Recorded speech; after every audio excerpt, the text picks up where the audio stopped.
given me a sense of worth where I didn't have that before. You know, I mean, I was living on the streets, I was homeless, and you know, surviving, you know, day to day kind of thing. But now it's like it's totally different. My life's changed. This is a wonderful organization, and they're doing a good job. They're doing a lot of good things for a lot of people out there. Not just me, but you know, I know hundreds of people out there. They're doing an awesome job.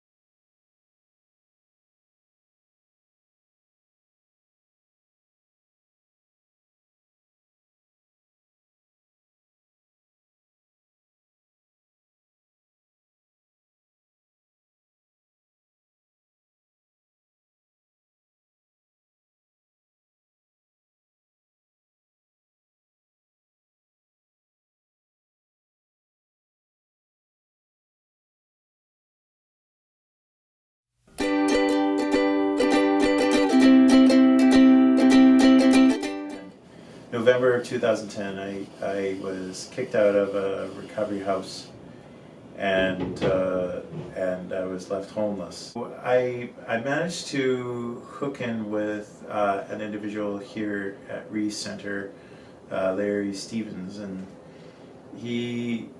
when I first met him, I kind of just sort of sensed that this guy was willing to help, and I felt that right away.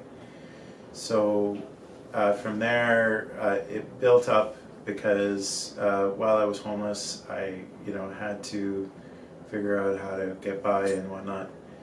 So him and I would sit down and we would go over some solutions about my homelessness. So the one was to go to Rock Bay Landing, which was one of Kool-Aid's shelters, and so I was able to get some 30-day stays there, and from there the next thing was trying to figure out how to get permanent shelter. So I worked with a client service worker named Vitas at Rock Bay Landing. So Larry Stevens and Vitas I was connecting with quite a lot while I was homeless. And then from there, I was able to get a transitional shelter for a little over a year. So I was able to stay safe for more than a year. And while I was at Rock Bay Landing, I was just essentially getting my life sorted out. I was still continuing my education. I was able to upgrade my income assistance to persons with disabilities, so I was able to get a little bit more income. And then from there, eventually in 2012, I found a suite at Swift House, which was where I'm at today. And so essentially, Kool-Aid has been a big part of that journey that went from like 2010 to 2012. And today I'm still at Swift House. I still live there. I've been there. I still connect with Larry Stevens because I just find that connecting with him provides a little bit of just continual support and just being able to go over things, and so he's been a very valuable part of my journey and being able to have a completely different life.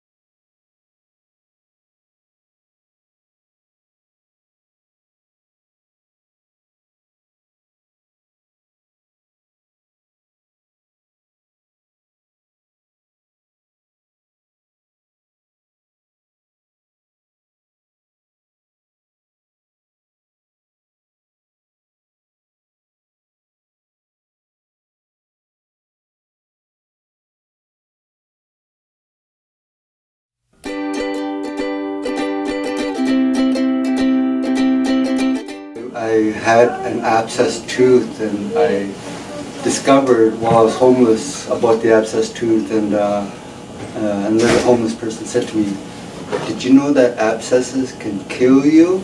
And I said, "What?" And I said, "Yeah, it'll kill you." Oh, I come running here right away. Had that abscess taken out real quick, real fast. And I've been coming here ever since. I've always been afraid of dentists because of my boarding school era. You know, they didn't use proper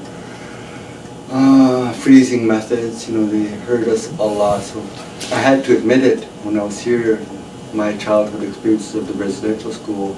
So they were really gentle, very good with me, and I really appreciated that. So that gave me the courage to keep coming back here and get my now new look again that I really appreciate. And really, I get reminded now and then by some of my friends on the street, "Keep your head up, Leonard."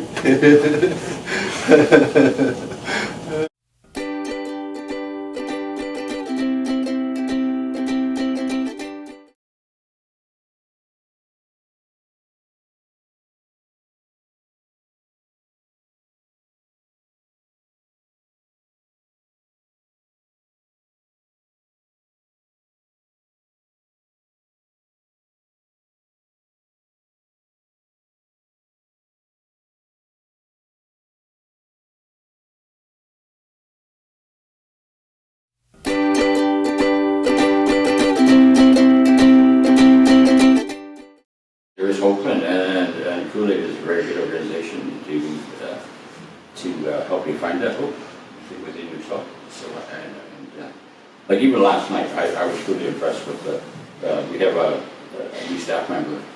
She's just come on in the last little while. And last night she came on to every tenant store, and she gave us a little care packet which included soap and shampoo and body wash, and just it was really good to wait for her to interact with the tenants and be able to say that yeah, she's seen them all, and from what I heard, everyone of us received the packet. So so I thought it was it was a double thing. It was really good for her to get to know the tenants right in their environment, and so I was quite impressed and told her so this morning that how impressed I was. So.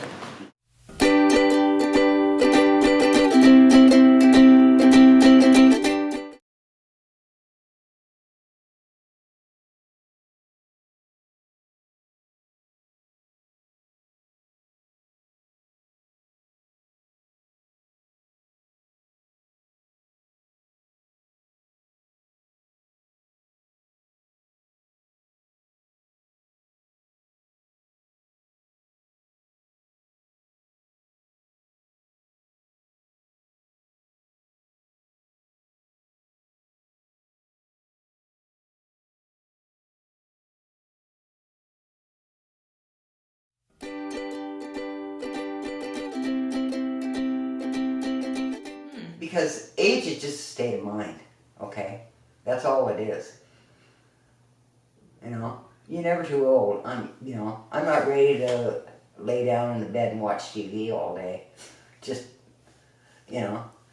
like I told my boss, Vic, I says, just to wake up in the morning, sit on the side of my bed and say, hey, I woke up this morning. To get up, go tease people, and I want to spend the rest of my life doing that. Helping people out and stuff like that. Giving them, planting a seed in their mind that, gee whiz, I don't have to sit there all day and watch TV. I'll go knock on Susan's door. I'll go bug her, okay? And it's just, life is so wonderful, and the Kool-Aid Society has been so good to me. I mean, sincerely. I can't tell you how much I appreciate it. I mean, 6 years ago, if you would have told me I was going to be a homeless person, I would have told you you were nuts. And yet, here I am, sitting here. And, people like Vic and Cheryl, they're my walking, talking angels. I mean, they are. I can't say enough good things about them. I just can't.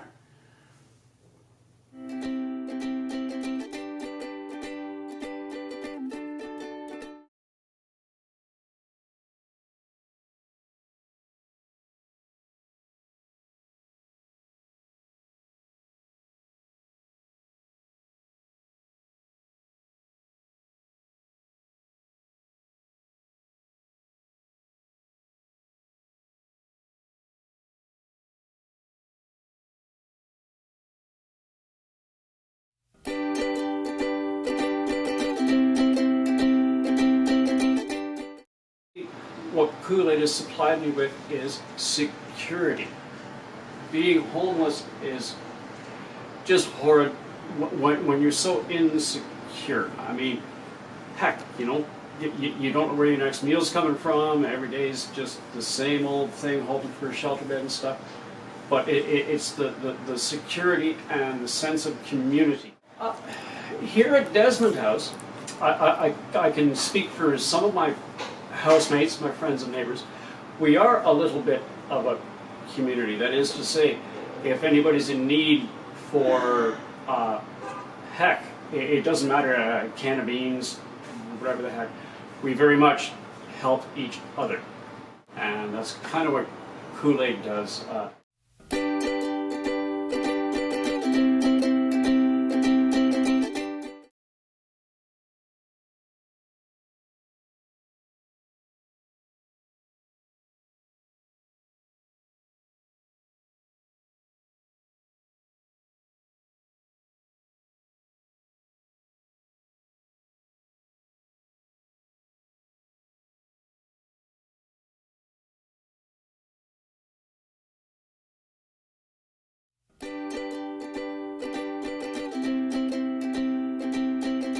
What we do and who we work with, as I said, is really broad.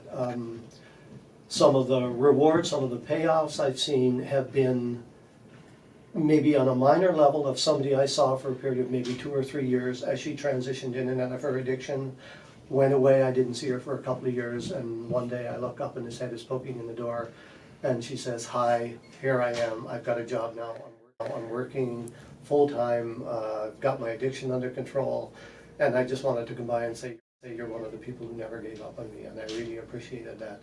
But a bigger one, this was a gent that I remember quite a few years ago, still in the community.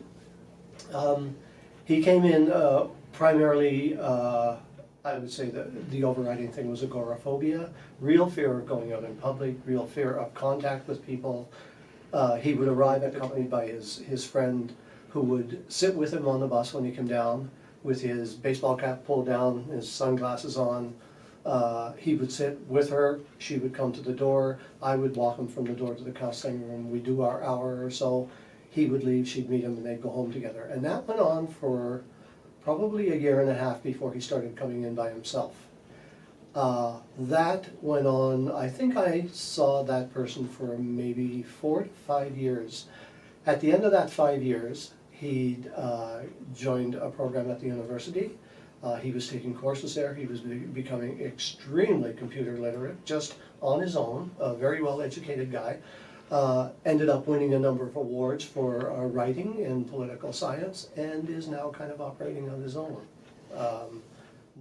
No problems of that nature at all, a very outgoing sort of person, and now functioning again in society as a working member of society. So that was a real neat one. And kind of hedging on the idea that often we think of people coming in as it's going to be a quick fix. It's not a quick fix. There was a gent that came through some years ago, sponsored by Alan Health, who did a very comprehensive training program for a number of VIHA staff and associated counselors. And his take on it was, if you're working with an addiction and a mental illness, you're probably looking at 3 to 5 years. So this is not a short-term process. This is something that often is engaged in for a period of time before the results really start to show up.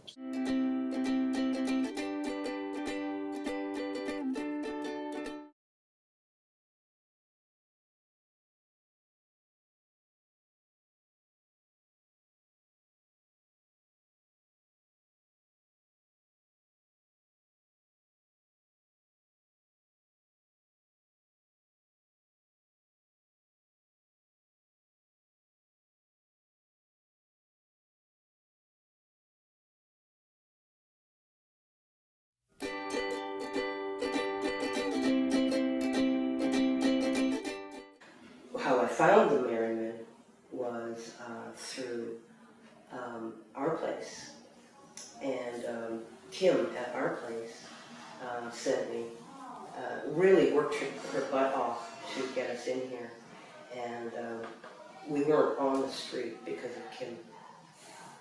And you know, and through Christmas time, it was a really, really tough time all our stuff taken to the landfill because we didn't have the money to get it out of storage because of all these medical issues, and we couldn't get our assistance and all that stuff in time. So it all, 21 years of being in the same place, and it all went. Without them, I don't know what I would have done. You know, we're having medical issues with my partner, and they have just been an absolute uplifting crew for me and my partner, and they've helped me through every step of the way, and I'm just so grateful for them. And they're so much fun and so in tune with what's going on with the house, and you know, they've got such a huge job with how many girls they have here, but they're unbelievably organized. I'm amazed at how well they partner the girls up to work together, and it's just, they're amazing. To me, they're just amazing.